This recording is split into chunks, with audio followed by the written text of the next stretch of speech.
most important things you need to wrap your mind around as someone who wants to own and carry firearms responsibly is the difference between carrying to kill and carrying to stop a threat.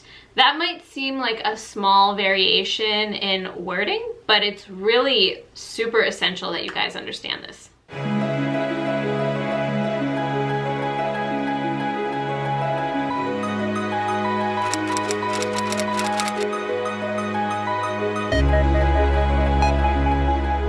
If you're brand new here, my name is Deb, and this is my channel, She Equips Herself, which I've had for, I think, like 8 years now, which is crazy to think about. That time flew by, but I'm so thankful for you guys, especially the ones that have been with me since the beginning.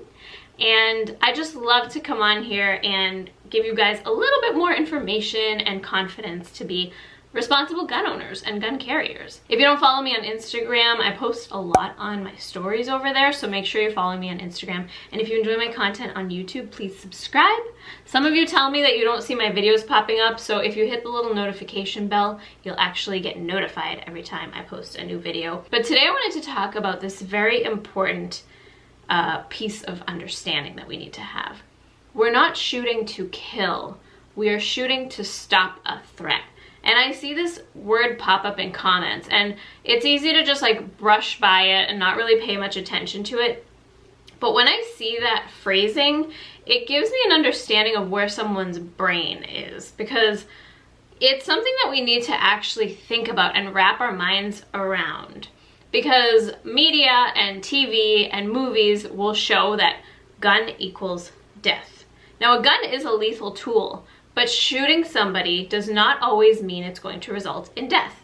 And that is not the mindset that we should go into it with. So I recently made a video where I addressed one of the most common things I hear from women who are skeptical about firearms, and that is them saying, I could never shoot somebody. And even in the comments to that video, people would say, yeah, I've heard people say I could never kill somebody, or they talked about killing somebody rather than shooting somebody. And that, like I said, it might seem inconsequential, but that is a very important, there's like a very important distinction there. Firearms are lethal tools, yes, but shooting somebody doesn't always mean they're going to lose their life. In movies and stuff like that, we see that where someone will get shot and they'll like fly into the wall and they're just gone. One shot. We don't know where it went. It could have hit them in the arm for all we know, and they're just gone. Mac would always use this imagery when he was teaching. He would use the image of like a DeWalt drill. And that's basically what a pistol is doing. When you shoot somebody, you're basically just drilling a hole in their body. And it's gonna depend on where that hole is. That is going to be one of the biggest factors as to the effect that that bullet has on their body. And that's why when people argue about calibers and all this stuff, stopping power, it's really like one of the most important factors for what that bullet is going to do is where it's going. I'm not going to get into all the ins and outs of terminal ballistics. We can do that in another video if you guys want, and maybe I can have Mac talk about that too. But the main idea is that a pistol is drilling a hole, and it's going to depend on how many holes are drilled.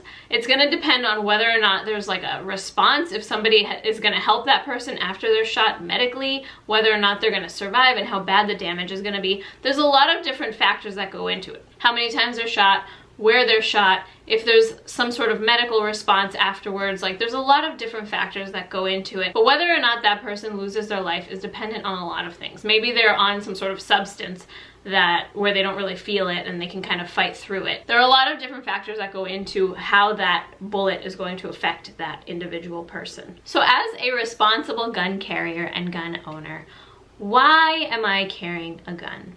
I'm carrying a gun to stop a threat, not to kill somebody. There's a huge difference there. And it's all dependent on what the bad guy or the bad girl is doing. If they're attacking me with lethal force and I respond with lethal force, I stop when they stop. I don't keep shooting them when they stop. We stop when the threat stops. And that is the whole purpose of carrying a firearm, is to stop the threat, not to end a life. There's a huge difference there. We are carrying to respond to danger, not to create it. And I know that personally for myself, I pray that I never ever have to use my firearm on anybody.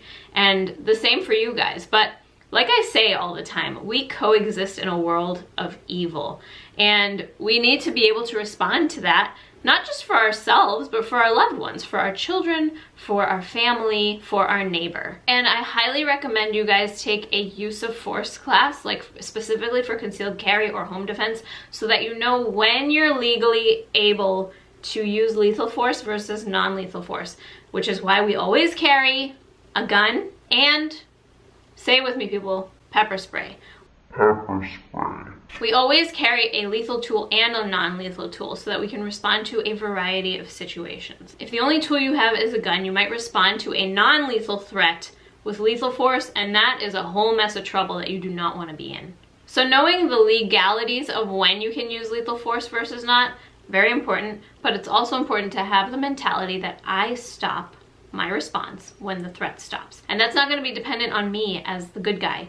That is something that's depending on the person who is attacking me or attacking my loved one. And if they keep going, then I keep going. That's how it goes. We're trying to stop the threat. And this means that we want to avoid any sort of dangerous situation. Like, the gun should be our last resort. If you can get out of there safely, get out of there. Like, one of my pet peeves that I see online are these, they're supposed to be funny videos, and I get the humor behind it, where like a gun owner will be in bed and someone will break into their house, and you'll see them like get up and hold their gun up and be like, yes, it's go time. Like, they're excited because they finally get to use this thing. And that is not the mindset that we want to have. That is not the mentality of a responsible gun owner. It should be our last resort and something that we don't ever want to have to use. But if we do have to use it, God forbid, and there's an occasion where lethal force is justified, then we want to be confident and ready to go. So I don't want to hear I would kill, I shoot to kill. I don't want to hear that type of language. We need to rise above that and understand that as responsible gun owners, our response is just to stop the threat, not to end a life. If that is a result, then that is something that that person inflicted upon themselves, because yes, getting shot might result in you dying. But if someone's attacking you and you respond with an equal and or lesser level of force that's legally justified, and the result is that they lose their life, that is an unfortunate result of their actions. It is an unfortunate consequence, and I hope that never happens to any of you guys. I pray that it never happens to me or my family, but I'm so thankful that I live in a country where I can carry a gun on my body and I have the tools that I need to be able to defend myself and my family. God forbid I ever need to. Not to kill somebody, but to stop a threat. So I hope we can all wrap our minds around the difference there. It's very important. If you guys have any questions, please feel free to leave them in the comments. I'd love to know what you guys think about all this, and I'll see you in my next video. Stay safe. Bye.